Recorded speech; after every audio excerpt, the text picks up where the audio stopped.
What's going on, guys? This is Real Deal Fantasy HQ with your boy LQ. Today we're doing start and sit for week 10. Wow, we're already here into week 10. Fantasy football is moving fast, people. Really, playoffs are in 3 weeks. Some guys that are going to make it, some guys that aren't going to make it. But it is what it is. That's just how fantasy football works. So we got some start and sits this week. I'm not going to waste any more time, so let's get right into the episode.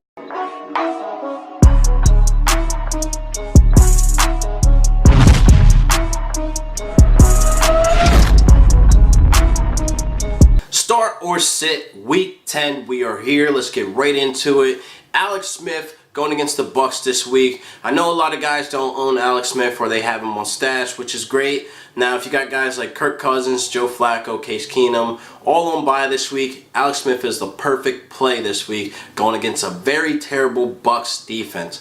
Now, he put up 300 yards for the first time this season against a not too good Atlanta defense, so just imagine what he's going to do with the worst defense in NFL right now, possibly. Now, I know you guys know that Alex Smith and the Redskins have lost a lot of their starters. They lost an offensive lineman last week. They lost Paul Richardson due to a shoulder injury, and Jamison Crowder hasn't seen the game since week 5, dealing with an ankle injury. So there's no real timetable on his return. But I do believe the Redskins remain pass heavy as they have been, so it doesn't look like there's going to be any decline there with Alex Smith, but he's definitely a good plug and play if you got, those guys on bye week. So I love the matchup. Bucks defense is absolutely terrible, so Alex Smith, have a day, will you? Next up, we got Marlon Mack going against the Jaguars this week. It will be a real test for Mack this week going against them. I mean, the defense is not exactly as strong as it has been like last year with them trading Fowler, but the Jacksonville Jaguars are still a tough defense, but it definitely put Mack to the test this week. I got him starting because the last 3 weeks Mack has been showing RB1 territory talent, but he had 347 yards in the last 3 weeks and 4 touchdowns, people, so it looks like he's going to keep this ball rolling, and I'm going to ride with it until the train falls off the tracks here. Now, it definitely will be a test this week with the Jags, but I think Mack will get the job done, being that his usage is so high, his volume is so high, so therefore the opportunities will be presented to him to be making those big numbers that he has the last couple of weeks. So this week, something to keep your eye on, though, is Mack's ankle injury. I don't think it's too serious. It doesn't look like the team is too worried about his availability for Sunday, but it's still something to keep your eye on. But Mack, you definitely get the start this week. Next up, we got LeSean McCoy going against the Jets. He will get the bench this week and the week after that. LeSean McCoy is almost droppable to this point. Last week, he had 10 carries for 10 yards. Chris Ivory obviously cutting into that load. He had 7 carries for 37 yards. So it doesn't look like the Bills are going to be trading him. So he's being held hostage, people. It doesn't look like he's going to be doing any, showing any life for the next couple of weeks. So with that being said, it looks like, who do you blame here? Do you blame LeSean McCoy, or do we blame the weak offensive line that we already knew about coming into this fantasy season? Or do you blame the coaching staff? They have the worst quarterback, the worst quarterback in the NFL right now, throwing the ball almost 50 times. That is unacceptable. The kid throws a pick 6 every game. So it's basically on fire over there in Buffalo. So LeSean McCoy, you get the bench for the rest of the fantasy season. You're droppable at this point. Next up, we got Tre'quan Smith going against the Bengals this week. You got a tough matchup. I know guys, picked up Tre'quan Smith off the waiver after week 5, after he had that explosion of a game he had against the Redskins. He had 111 yards and he had 2 touchdowns. So it looked like things were looking up for the kid, for the rookie, but after that, it looks like his numbers and production have declined. The targets have declined, and the catches, everything has just declined since that big explosion game. Now, with the addition of Dez Bryant today, it doesn't look too good for the kid to see as much volume and targets and opportunity for him with Dez Bryant being there. And Michael Thomas is on a hot streak right now. He's averaging at least 9 to 10 targets a game. So it doesn't look good for him this week, going against a tough defense, the Bengals. So it looks like he had his worst games when he was facing teams that have really good defenses, basically. So when he was going against Baltimore, he had a bad game. When he was going to get the Vikings, he had a bad game.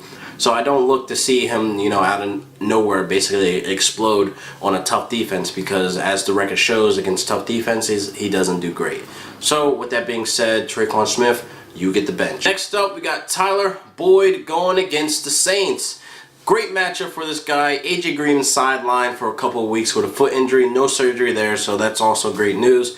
But Tyler Boyd's stock definitely increases with AJ Green sideline, going against a very bad pass defense in the Saints. So I look for him to have a huge game, see the end zone a couple of times. I mean, the kid can play in the slot, he can play on the outside, and basically he's killing it there. He has 620 yards total and 5 touchdowns from in the slot and on the outside. So Tyler Boyd can be placed anywhere on the field right here, I believe. So this week you get the start until AJ Green comes back. I still think you get the start. He's definitely been showing wide receiver 1 territory.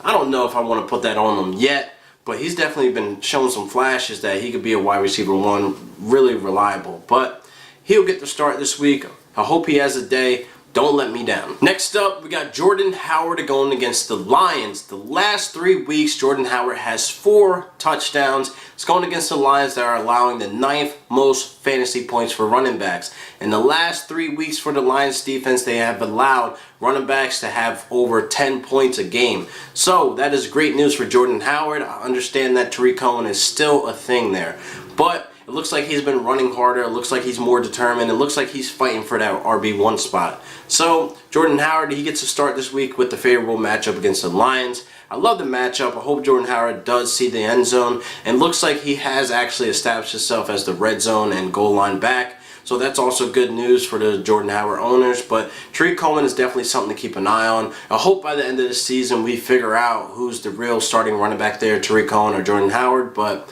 for this week, I like the game plan that they should go with Jordan Howard. So Jordan Howard, I'm definitely leaning on this week. You get the start. Next up, we got Ryan Fitzpatrick going against the Redskins this week. I think the magic is back, people, with Jameson Winston being benched at halftime. Fitzpatrick made an attempt for a comeback and put up 35 fantasy points for the owners that probably didn't start him or even dropped him.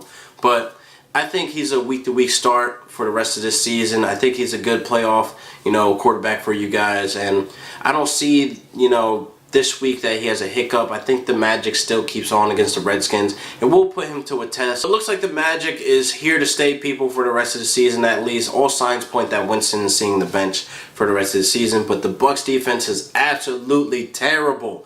So Ryan Fitzpatrick will be throwing the ball a bunch, at least 40 times a game, man. And that's what you want in a quarterback, that if you're struggling in that position, you definitely want Ryan Fitzpatrick right now. Claim him off waivers or take him off your bench, wherever the case may be. Fitz, you get the start this week. Do not let me down. Next up, we got Nelson Agholor going against Dallas. I love rival games like this, but Nelson Agholor, I'm probably not going to start this week, being that since Wentz has returned and Alshon Jeffrey returned, his numbers have declined and he's been inconsistent. It doesn't help his case with Golden Tate being there. He's basically he could play all 3 wide receiver positions in the slot, outside, whatever the case may be. So he's definitely going to see even more of a decline in his targets and opportunity, and maybe even a hit at his opportunity and snap percentages. So it doesn't look like Nelson Agholor is going to be any use to you in the playoffs that are coming up in 3 weeks, people, believe it or not. But it doesn't look like he gets a start this week against a very tough Dallas Cowboys defense. So Nelson Agholor, you get the bench. Next up, Carlos Hyde. Oh man, I do not understand why he's even there in Jacksonville. All signs are pointing that Fournette is coming back, maybe this week or maybe week 11. I do believe that he is working fully in practices this week, so all signs lead that he is making a return. Still have TJ Yeldon there as the pass catching back. So the trade with Carlos Hyde there, I don't understand. His debut was a complete dud. No wowing numbers. I mean, it's just doesn't look good for Carlos Hyde. He's almost droppable at this point. I know a lot of people are confused if they should start him or drop him, trade him, whatever case may be, but Carlos Hyde is just sitting in, the shadow realm right now and just sitting in limbo. He's not a good player to own right now. I know a lot of guys are hurting at running back and they're just holding on to him just because, but time to make some trades, people. Time to pick up some guys off waiver. I mean, Chris Ivory could be a possible person you could pick up, even with that terrible O-line in the Bills and Buffalo. But you got to do something. I think Carlos Hyde is droppable at this point also. He's definitely on my shit list. So Carlos Hyde, you get the bench until further notice. That wraps up another great episode of Real Deal Fantasy HQ with your boy LQ. Leave a comment below, like and subscribe for me. Leave your start and sit questions under the video and I'll get back to you as fast as I can. And then I'll see you guys next week for another great episode of Real Deal Fantasy HQ with your boy LQ. Peace.